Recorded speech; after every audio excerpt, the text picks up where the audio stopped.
Eu peço que você abra a sua Bíblia em 1 Reis, capítulo 19, a partir do versículo 15. Ó irmão do telão, eu estou lendo na Nova Almeida atualizada, a versão da minha Bíblia. E se puder colocar, ajuda na compreensão do texto.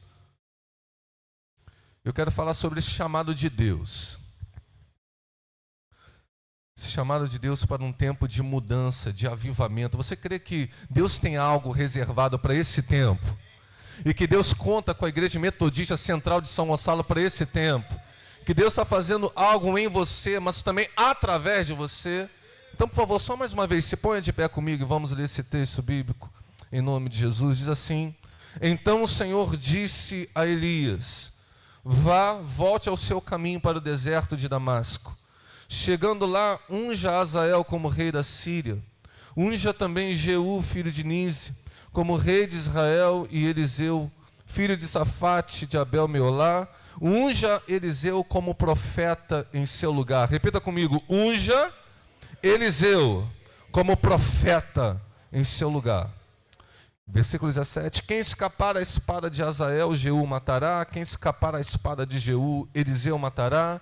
Também conservei em Israel 7.000, todos os joelhos que não se dobraram a Baal, e toda a boca que não beijou. Elias saiu dali, encontrou Eliseu, filho de Safate, que estava lavrando com 12 juntas de bois adiante dele, e ele estava com a última. Elias passou por ele e lançou o seu manto sobre ele. Diga comigo: Elias lançou o manto sobre Eliseu. Aleluia. Versículo 20. Então Eliseu deixou os bois, correu atrás de Elias e disse: deixe-me apenas beijar o meu pai e minha mãe, e então eu seguirei. Elias respondeu: vá e volte, pois você sabe o que eu fiz com você. Aleluia. Versículo 21 para terminar. Eliseu voltou, pegou a junta de bois e os sacrificou.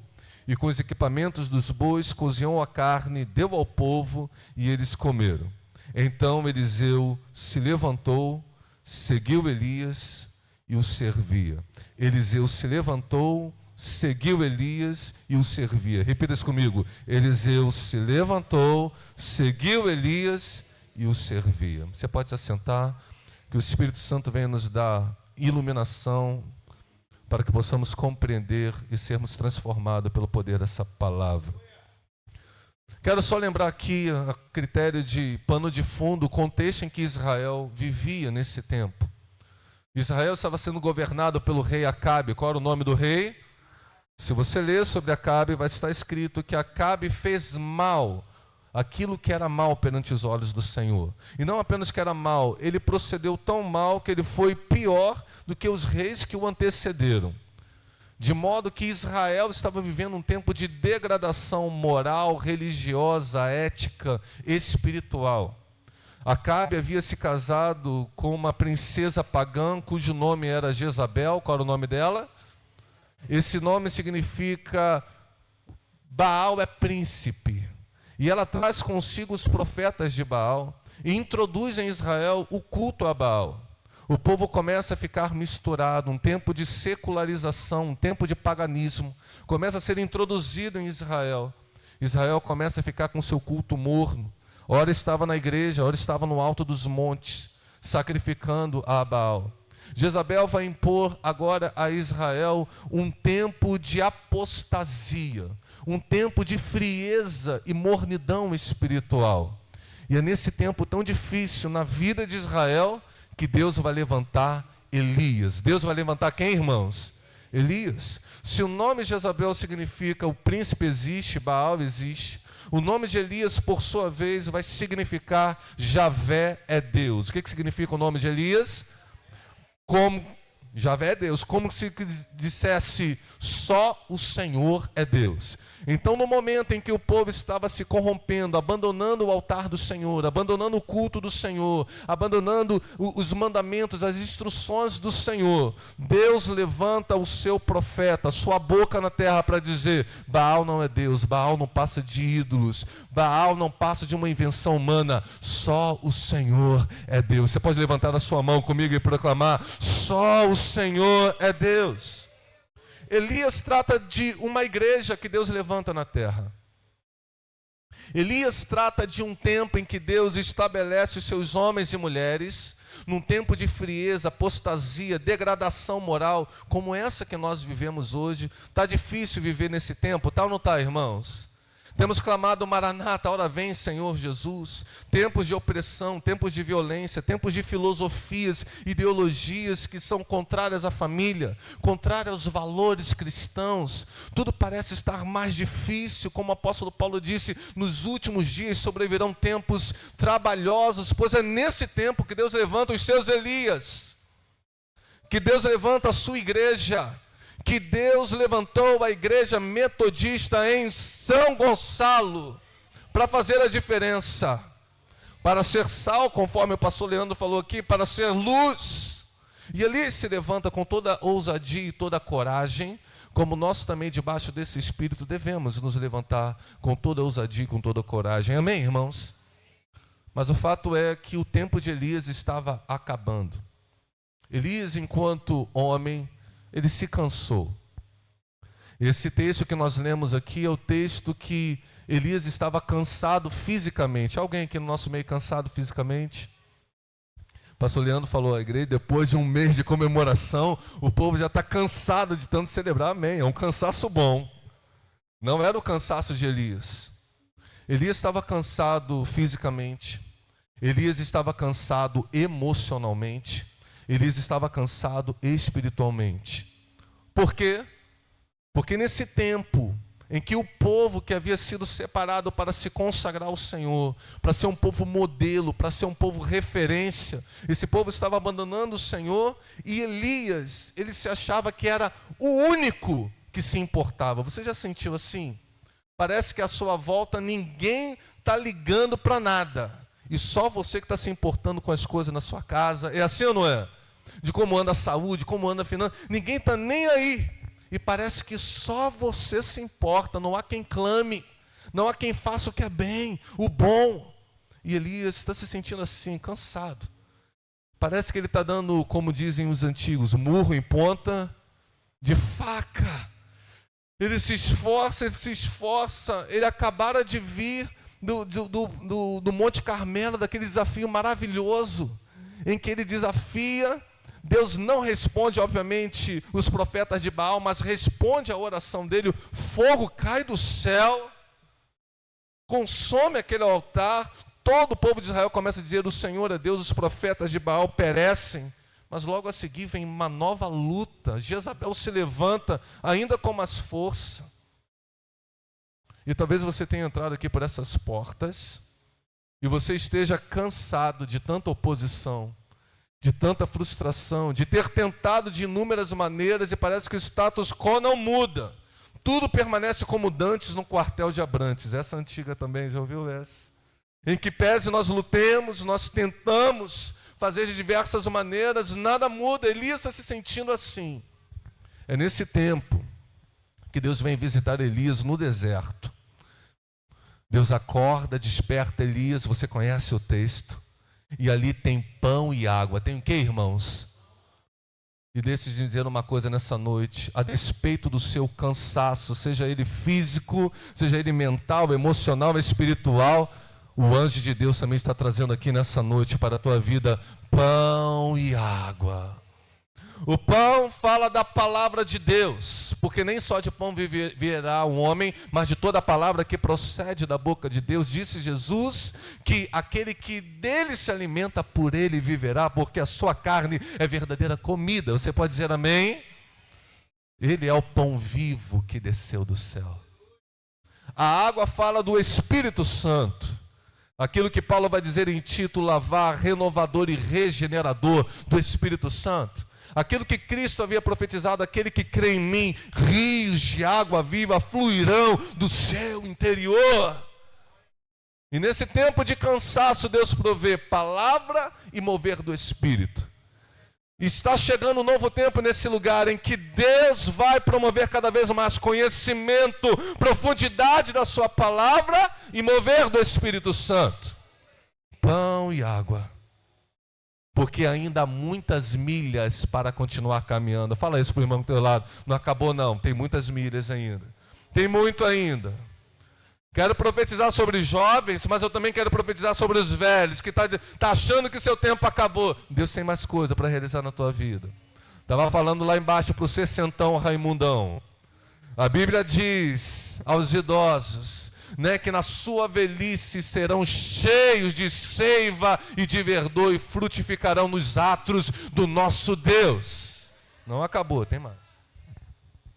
Mas nós entendemos que o nosso Deus é um Deus geracional. O nosso Deus é um Deus geracional. Ele é o Deus de Abraão, Ele é o Deus de Isaac, Ele é o Deus de Jacó. Os homens podem passar, mas a obra de Deus não cessa, ela continua. Você pode dizer amém?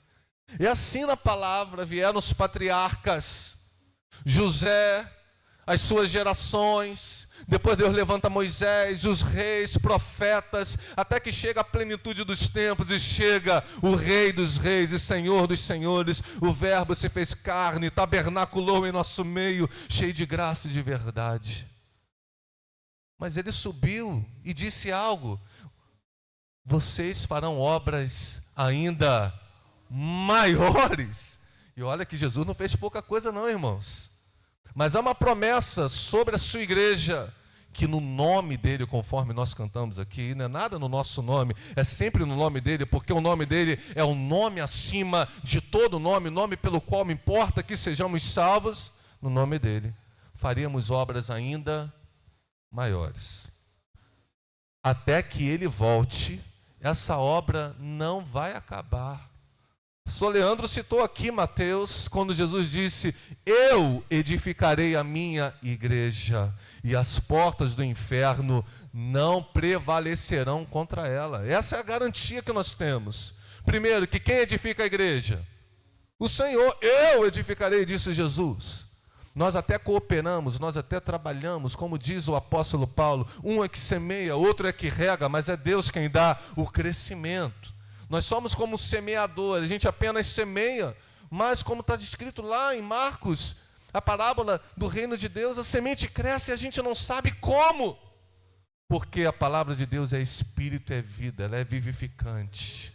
A gente coopera, a gente trabalha, mas é Ele quem faz a obra, pelo que dele, por meio dele e para Ele são todas as coisas, a Ele, pois, a glória eternamente. Mas o fato é, a obra de Deus continua. Você pode repetir isso comigo? A obra de Deus continua. Mais forte, vai. Ela não acaba. Ela não cessa. E em que pese Elias vai passar.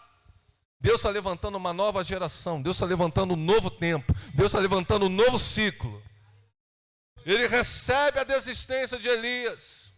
Mas Deus também é fiel, recompensador daqueles que promoveram a sua obra aqui na terra. E Elias, assim como Enoque, será um dos homens que não verá a morte, ele vai subir para a glória de Deus. Eu creio que aqui estão homens e mulheres fiéis. A gente pode até morrer, mas disse Jesus, vocês serão ressuscitados naquele último e grande dia e receberão das minhas mãos o galardão. Você crê nisso, irmãos? Então é nesse momento que Deus fala para Elias, você vai passar, mas a minha obra em Israel vai continuar. 30 anos se passaram desse ministério, mas a obra de Deus não acabou, pastor Leandro, e Deus está te levantando para um novo tempo geracional junto com os irmãos dessa igreja, para promover em São Gonçalo, a partir desse bairro, uma nova estação, um novo ciclo de avivamento, de poder, glória e manifestação de Deus, como esse lugar nunca viu, porque algo que eu entendo de Deus, irmãos, é que quando Deus se move de novo, Deus não apenas, ele não repete em mesma proporção o que ele fez antes. A Bíblia diz que a glória da segunda casa será maior que a da primeira. Jesus, quando veio à terra, foi glorioso, não foi, irmãos? Foi. Mas o que diz a palavra? É que quando ele voltar, será realmente em glória e majestade, de modo que todo joelho há de se dobrar e toda língua há de confessar que ele é o Senhor. Para a glória de Deus Pai, não haverá nem comparação. Você conhece a parábola? A parábola não, o evento ali em João 12, das bodas de Caná de Galileia, quando Jesus transformou a água em vinho. E o vinho novo era melhor do que o antigo, porque toda vez que Deus desce, Deus se move e Deus estabelece um novo tempo, esse novo tempo é maior em proporção de glória do que foi o anterior. Então não importa se você já viveu 30 anos maravilhosos aqui nesse lugar, o melhor de Deus ainda está por vir. Há algo maior preparado para esse lugar, irmão. Se você crê, diga amém, por favor. Aleluia. Então, Elias, ele tem uma missão, ungir a Eliseu. E o nome Eliseu significa Deus é salvação. O que significa o nome de Eliseu? Deus salva. E eu posso ver pelos olhos da fé uma pesca maravilhosa de almas sendo produzida por essa igreja. Deus salvando, curando, libertando, inundando esse lugar de almas. Esses bancos todos preenchidos, essa galeria toda preenchida, cultuando e servindo ao Senhor, um novo tempo de crescimento, irmãos. Mas para isso a gente tem que se mover e crer nesta unção que está liberada sobre nós. Posso ouvir um amém? Então, voltando aqui para o texto, eu estava na introdução aqui ainda, mas preciso começar a pregar. Tinha mais da introdução, mas eu vou pular, numa próxima eu compartilho com os irmãos. Eu quero te afirmar que Deus escolheu essa igreja, e Deus escolheu o pastor Leandro, a sua esposa, a sua família, e Deus escolheu cada um de vocês para esse novo tempo. Por favor, como eu sou convidado, sejam pacientes comigo. Catuca o irmão do teu lado e fala assim: Deus escolheu você. Fala, não se esconda, Deus escolheu você. Então, se você está com a sua Bíblia aberta ainda, no versículo 16, eu vou aqui agora prosseguir expositivamente esse texto, nas 2 horas que me restam. No versículo 16 você vai ver Elias, Deus falando para Elias: Elias, unge Eliseu, profeta, em seu lugar. Repita só mais uma vez: unja Eliseu, profeta, em seu lugar. Quem é que vai ungir o profeta? Elias. Mas quem é que está escolhendo? Deus. De modo que os homens podem até reconhecer, os homens podem até empossar, mas é Deus quem escolhe. Jesus já havia dito: não foram vocês que me escolheram, pelo contrário, eu que escolhi a vós outros e vos designei, para que vades e dê frutos e o vosso fruto permaneça, a fim de que meu Pai seja glorificado. Aleluia. Que é sempre para a glória de Deus, tudo é para a glória de Deus. Você pode dar glórias a Deus, então? E eu me encanto com isso, eu me alegro com isso, porque é Deus quem escolhe. Quem é que escolhe? Porque se fosse eu que escolhesse, e nós homens somos assim, né, pastor? Nós escolhemos com base nas nossas predileções, nas nossas preferências, nas nossas afinidades. Então assim, poxa, legal, o Ramon pensa como eu, anda comigo, é meu parceiro, então eu vou escolher ele. A gente é assim, a gente é seletivo, sim ou não? Mas o critério de Deus é diferente do seu critério. O critério de Deus é diferente do meu critério. Por isso que Deus repreendeu a Samuel. Vai tirar foto, irmã?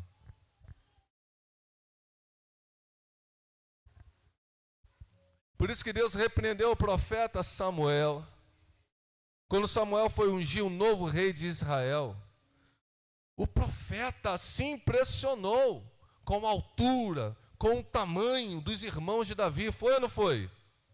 Estava lá, irmão? É porque leu, né? Se impressionou. Por quê? Porque quando ele viu Abinadab, ele falou, nossa, que homem forte, alto, bonito, sarado, tipo... Esquece, irmão. Vamos prosseguir aqui com a palavra. E quando ele viu esses homens, ele disse assim, tão certo como vive o Senhor, está aí o seu ungido. Na hora Deus entra e repreende e fala assim, Samuel, não atentes para a sua aparência, nem para a sua formosura, porque eu o rejeitei. Porque eu, Senhor, não vejo como vê o homem. O homem vê o quê? O exterior. Porém o Senhor vê o coração. Aí Samuel fica confuso e fala assim, Jessé, são todos os seus filhos. Davi não foi convidado nem para a festa. A ordem de Samuel tinha sido essa, Jessé, reúne todos os seus filhos que Deus vai escolher o novo rei de Israel. E Jessé nem se preocupou com quem? Com Davi. Davi estava escondido lá por trás das malhadas das ovelhas. Mas você não precisa de olhos humanos. Talvez eu esteja aqui diante de pessoas, a sua família não se importa com você. Teu chefe não está te notando, sua empresa não está te notando, sua repartição não está te notando. Talvez você se ache excluído até mesmo dentro do ministério, dentro da igreja. Se aqui for parecido com o Porto da Pedra, sempre tem pessoas assim, que acham que o pastor não está vendo, que o líder não está vendo. Mas você não precisa de olhos humanos, porque os olhos de Deus já te acharam. Por isso que Davi vai dizer no Salmo 139, para onde fugirei da tua face? Para onde ausentarei do teu espírito? Se eu estou no abismo, se eu estou na extremidade dos mares, se eu estou no alto dos céus, não importa, até lá o Senhor me vê, o Senhor me sustenta com a sua destra fiel. O Senhor já te viu, Ele conhece você por fora, mas Ele conhece o seu coração também. Você pode ser rejeitado pelos homens, mas Deus escolheu você, Deus escolheu essa igreja.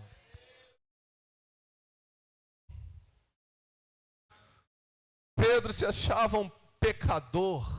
Ali em Lucas 5, depois daquela pesca maravilhosa, ele disse assim, mestre, retira-te de mim, porque eu sou um homem pecador. E talvez eu esteja diante de pessoas aqui, que acham que serão rejeitadas por Deus, ou que Deus já não conta mais com elas por causa dos seus pecados passados, das suas falhas passadas. Mas a misericórdia do Senhor é a causa de não sermos consumidos. Apesar de você, Deus escolheu você. Porque o critério de Deus não é pelo seu currículo de perfeição, é consoante a sua graça e misericórdia derramada por meio do sangue do nosso Senhor e Salvador Jesus Cristo. Então ele disse para Pedro, Pedro, não temas, não tenha medo, você será pescador de almas. E eu sei que Deus está levantando aqui uma nova geração de evangelistas, de missionários, de adoradores, de pessoas que impactarão, pessoas que onde abundaram o pecado, agora superabundará a graça de Deus. Por isso que o apóstolo Paulo vai dizer à igreja de Corinto, irmãos, reparem na vocação de vocês. Porque é assim que Deus faz normalmente, Deus chama as coisas fracas para envergonhar as fortes, as coisas humildes e desprezadas para envergonhar aquelas que acham que são. Deus escolhe até as coisas loucas para envergonhar os sábios, de modo que ninguém se vanglorie na presença do Senhor, porque só dele, por ele e para ele são todas as coisas. Deus escolhe as coisas loucas, sabe? Aquilo que você fala assim, cara, esse cara é muito doido. Você já conheceu pessoas assim? Esse cara é doido demais. Gente, o que é isso? Está completamente fora do padrão. Mas Jesus é esse maravilhoso conselheiro que pega um Pedro pescador, possivelmente um zelote, um extremista nacional, e une com um publicano, Mateus, e coloca todo mundo junto. Pega um João, filho do trovão, e coloca um Judas junto com ele. Não importa a sua personalidade, não importa a sua cor, não importa o seu nível de instrução acadêmico, não importa a sua condição social, Deus chama a todos, Deus elege a todos, Deus unge a todos, e Deus está escolhendo essa igreja para esse novo tempo. Então não diga mais eu não posso, porque não se trata de você, se trata do que você carrega. Você tem um tesouro, você tem um evangelho de Deus, você tem a graça de Deus, você tem a unção do Espírito Santo. Se dependesse de mim, se dependesse de você, estaríamos perdidos. Mas é Ele através de nós. Eu também reparo nesse texto, a partir do versículo 19, o perfil do escolhido. Porque quando Elias vai achar Eliseu, o que Eliseu está fazendo? Trabalhando, diga, trabalhando. Trabalhando. Diga só mais uma vez. Trabalhando. Tem alguém que gosta de trabalhar? 5 pessoas. Então vai ficar difícil. Tem alguém que gosta de trabalhar? Pastor! Eu tenho a impressão que alguns crentes acham que o trabalho é um castigo de Deus. Mas deixa-me dizer que antes de Gênesis 3, antes da queda, o que Deus só disse em Gênesis 3 é que o trabalho agora acrescentaria fadiga. Mas já em Gênesis 2, Deus está falando que Deus levantou o homem para cultivar e guardar o jardim. Já tinha trabalho antes do pecado. Então trabalho não é castigo, trabalho é propósito. Isaías 64 vai dizer que Deus ainda trabalha para aqueles que nele esperam. Em João capítulo 4, Jesus vai dizer para os seus discípulos: o meu Pai trabalha até agora e eu trabalho também. Quando eu penso nesse perfil de pessoas que Deus escolhe, Deus sempre está escolhendo pessoas que estão ocupadas, que estão trabalhando, que são engajadas. Posso ouvir um amém? Posso dar aqui rapidamente alguns exemplos. Moisés estava fazendo o que quando Deus escolheu? Trabalhando, apacentando as ovelhas do seu sogro Jetro. Trabalhando, sim ou não? Quando Deus aqui escolheu Davi, o que Davi estava fazendo? A mesma coisa. Trabalhando, apacentando as ovelhas do seu pai, Jessé. Quando Deus escolheu Gideão estava fazendo o quê? Malhando o trigo do lagar para pôr a salva dos midianitas. Quando Deus escolheu a Pedro, falamos aqui, o que Pedro estava fazendo?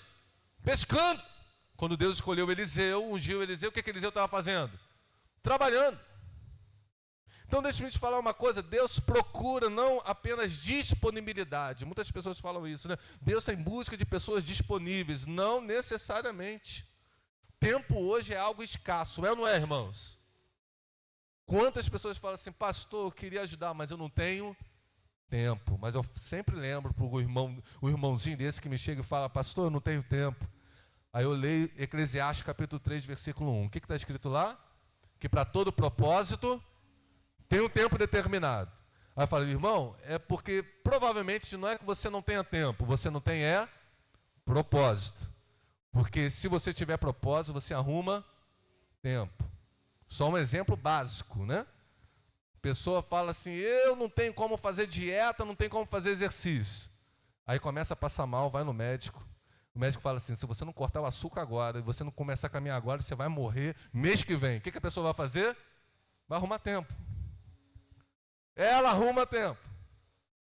Porque não trata apenas de tempo, trata de propósito. Não se trata apenas de disponibilidade, se trata de disposição. Quem tem disposição, encontra disponibilidade. Repita isso comigo. Quem tem disposição, arruma disponibilidade. Eliseu estava disponível? Diga não. Ele tinha trabalho. Ele estava envolvido com a sua fazenda. Mas quando ele foi apossado pelo Senhor, uma nova prioridade veio sobre ele. Essa é a nossa questão. O que move a prioridade do nosso coração?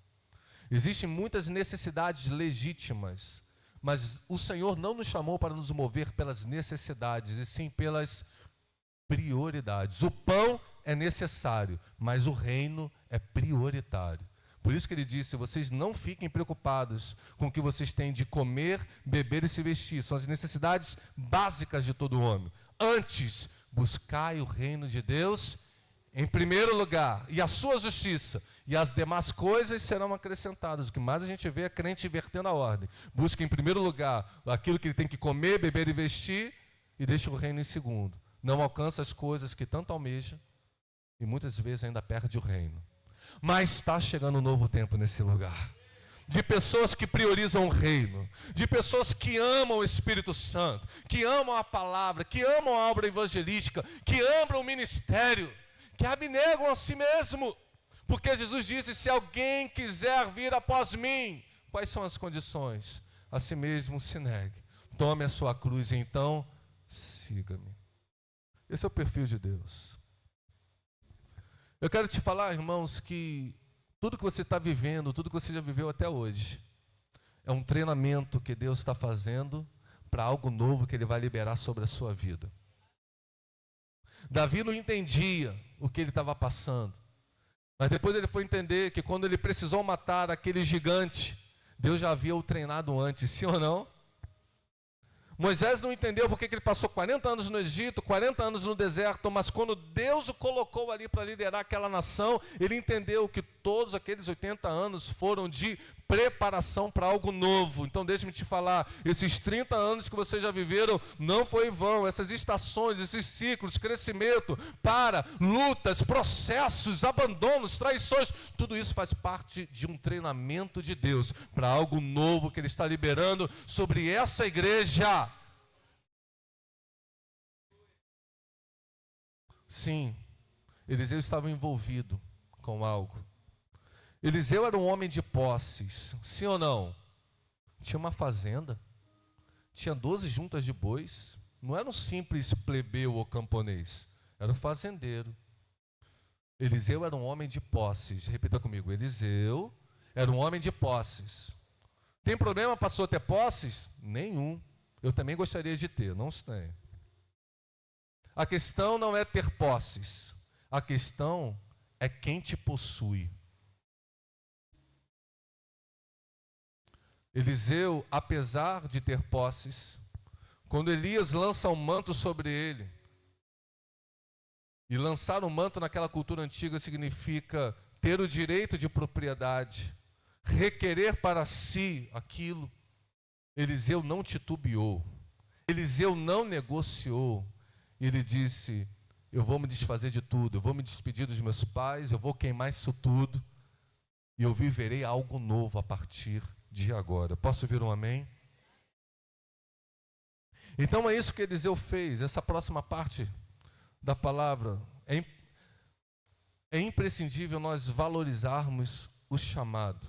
Quem tem um encontro com Deus, acho que alguém disse isso aqui hoje, acho que foi o ministro de louvor, a nossa vida muda radicalmente. Há alguém aqui hoje que teve um encontro com Deus?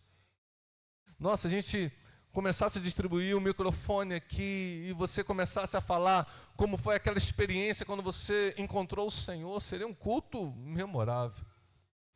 Mas eu quero te perguntar algo nessa noite, o que isso mudou a tua vida?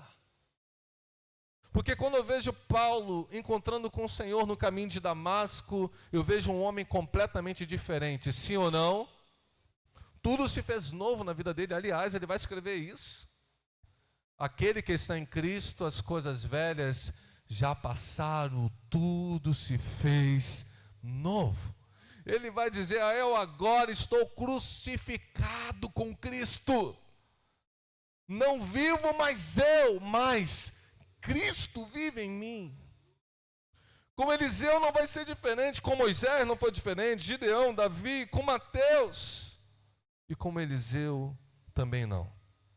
Eliseu valoriza o chamado. E eu quero chamar a atenção aqui da igreja hoje. Eu estou aqui não apenas pregando uma palavra, estou aqui como uma voz profética para a igreja metodista central de São Gonçalo, dizendo assim, o Senhor está despertando essa igreja para um novo tempo. O que você vai fazer com essa palavra? O que você vai fazer com esse chamado? E o meu desespero, o meu clamor, a intensidade da minha pregação hoje é que você se levante, que você desperte, que você não esteja conformado com a situação hoje da nossa cidade, do seu ministério, da sua igreja, Deus está te levantando, Deus está renovando a unção sobre a tua vida, para que você se mova, para que você faça algo. Talvez algumas coisas precisarão ser abandonadas. No versículo 21 você vai ver isso. Eliseu então vai se despedir dos seus pais, vai queimar os seus bois, vai deixar tudo para trás. Ele vai romper com o velho, porque há algo novo sendo liberado. Ele vai romper com o velho, porque tem algo novo sendo liberado. Alguém quer receber algo novo de Deus hoje? Então existem algumas coisas velhas que você vai precisar descartar. É isso que Eliseu faz. Ele queimou tudo, ele aniquilou qualquer vestígio daquilo que poderia fazê-lo voltar para trás. Jesus, exortando os seus seguidores, disse: lembrai-vos da mulher de Ló. O que a mulher de Ló fez? Olhou para trás. Um anjo de Deus foi até lá e falou assim: tem algo novo esperando vocês, vá para frente. Mas a mulher fez o quê? Olhou para trás. Tem muitas pessoas que estão estagnadas na sua vida, estagnados nas suas emoções, estagnados na sua espiritualidade, estagnados no seu ministério, porque está olhando para avivamentos passados, está olhando para ministérios passados, está olhando para o que Deus fez no passado. Deus não está no passado, Deus está aqui hoje, Deus está no amanhã, Ele está apontando um novo caminho, um novo tempo para essa igreja. Por isso que Jesus disse em Lucas 9:62, aquele que põe a mão no arado e olha para trás não é apto para o reino de Deus. Repita comigo: aquele que põe a mão no arado. Ah, tá ruim, irmão, tá ruim, desculpa. Aquele que põe a mão no arado, mas olha para trás, não é apto para o reino dos céus. Não é apto. Ele não disse não é digno. A gente tem que compreender e discernir esses dois conceitos, dignidade e aptidão. Lá em Apocalipse, quem são esses? São aqueles que alvejaram suas vestiduras no sangue do Cordeiro, pelo que se acham dignas. Jesus vai falar para a sua igreja lá nas 7 cartas: olha, aquele que for fiel até o fim, esse será digno. Dignidade trata da nossa regeneração, da nossa santificação progressiva. Aptidão é outra coisa. Aptidão é essa habilidade de resiliência, de perseverança, de impor os seus esforços para o propósito de Deus, para o chamado de Deus. Colocar a mão no arado e, a despeito das lutas, das dificuldades, da oposição da Jezabel dessa geração, desse tempo, eu não vou desistir.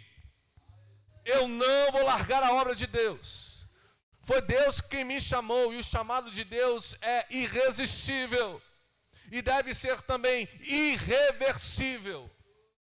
Paulo vai dizer aos Filipenses, a igreja de Filipos, que tudo aquilo que o mundo considera como lucro, ele considerou como lixo.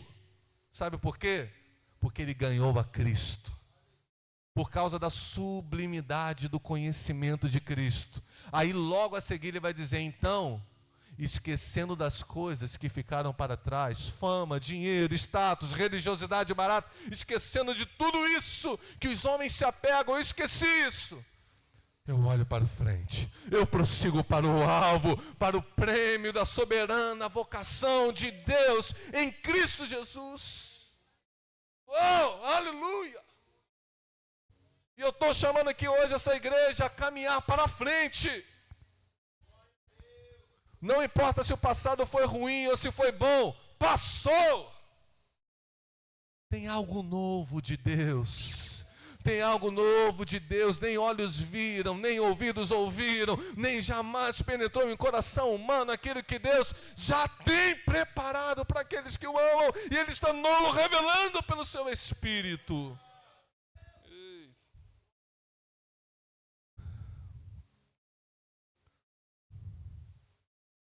Então no versículo 21, vai dizer: então Eliseu se levantou, seguiu Elias e o serviu. Só mais uma vez repita comigo. Eliseu se levantou. Mais forte, vai, irmãos. Eliseu se levantou, seguiu Elias e serviu Elias. Engraçado.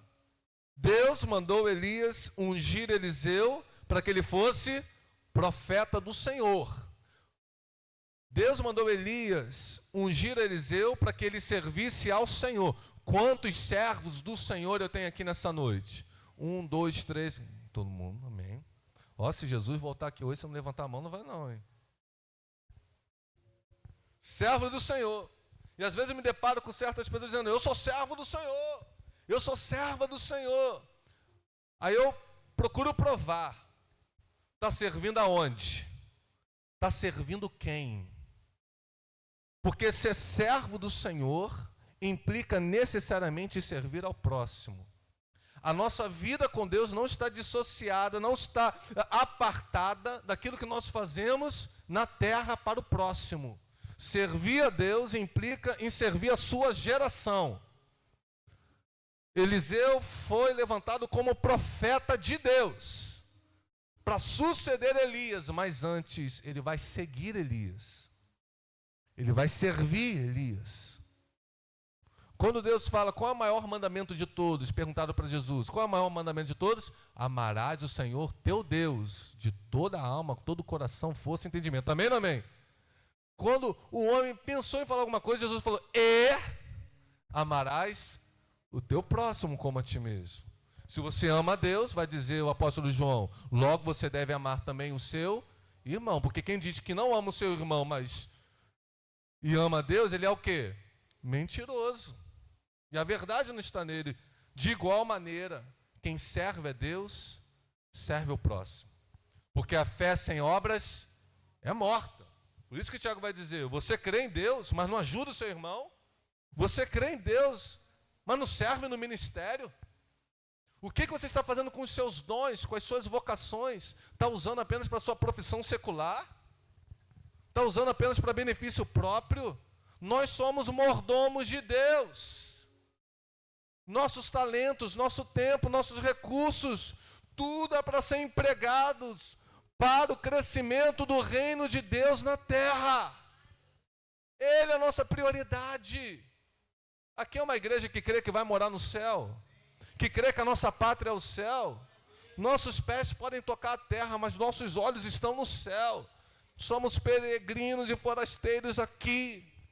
Mas nós queremos ocupar o nosso tempo estudando, trabalhando, conquistando. Isso é importante, mas é coisa de somenos. Nossa prioridade é ver o reino de Deus crescendo na terra. Na oração do Pai Nosso, Jesus nos ensinou, antes de nos ensinar a pedir o pão nosso, antes dele ensinar para que Deus viesse a perdoar os nossos pecados, o primeiro pedido da oração é, venha a nós o teu reino. É com isso que Deus está comprometido na terra. Teu trabalho é para o crescimento do reino, teu estudo é para o crescimento do reino, teus relacionamentos é para o crescimento do reino. Deus te colocou morando onde você mora para o crescimento do reino. Deus te colocou aqui nessa igreja, nesse bairro, para o crescimento do reino aqui.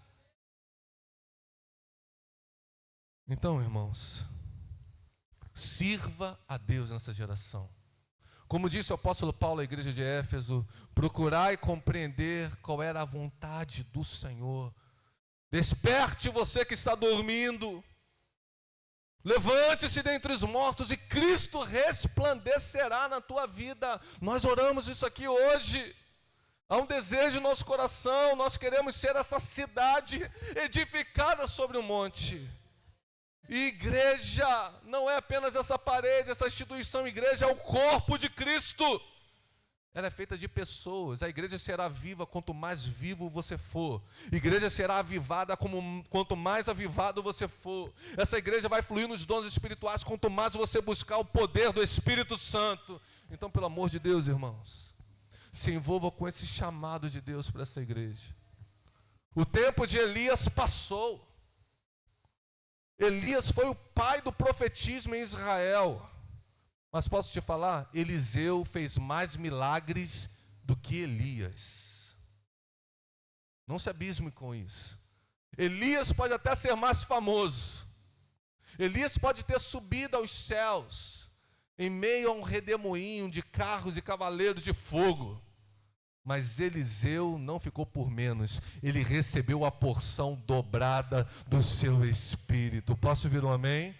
E eu quero terminar lendo essa palavra. Pastor Leandro, posso ler só essa palavra para terminar? Pastor, deixa eu... 2 minutos?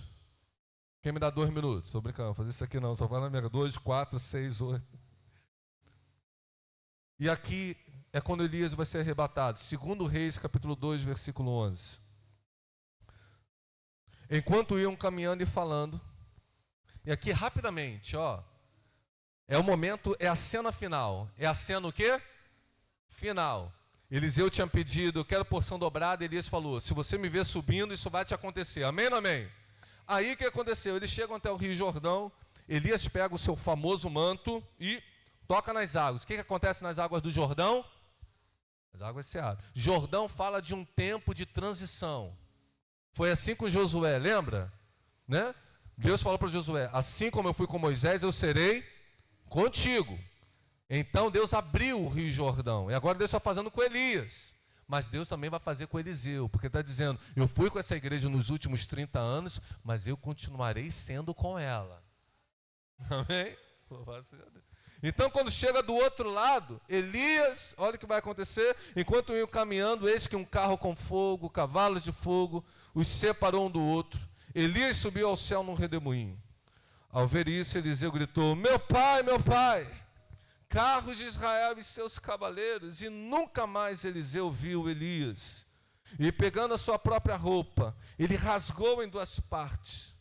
Então ele levantou o manto de Elias. Levantou o quê, irmãos? O manto de Elias que havia caído. Aquele mesmo manto que Elias tinha lançado sobre Eliseu. Voltou para a margem do Jordão, versículo 14. Pegou o manto de Elias, bateu com ele nas águas e disse, onde está o Senhor Deus de Elias? Você pode levantar sua mão direita comigo assim, com o manto na mão? Tem alguém aí com o manto na mão? Vou explicar. Pergunta junto comigo, onde está o Senhor Deus de Elias? Quando Eliseu bateu com ele nas águas, o que aconteceu com as águas? Elas se dividiram para os 2 lados e Eliseu passou. É esse novo tempo. É esse novo tempo que Deus está trazendo aqui a essa igreja. O manto esteve sobre a geração passada, sobre os pastores passados. Não vou gritar mais não, pode devolver um pouquinho aqui o retorno para mim, por favor. Mas Deus também está entregando um manto novo para a nova liderança, obrigado. E para esse novo povo que permanece aqui. Esse manto trata da capacitação e da unção do Espírito Santo. Está sobre essa igreja, que voltará a ver não os mesmos sinais, mas sinais ainda maiores. Milagres ainda maiores. Provará de um crescimento ainda maior. O que nós precisamos é atender ao chamado como Eliseu chamou, priorizando o reino. Que esse chamado seja irresistível e também irreversível.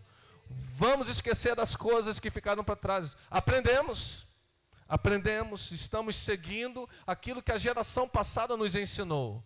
Mas tem algo novo, tem algo a mais.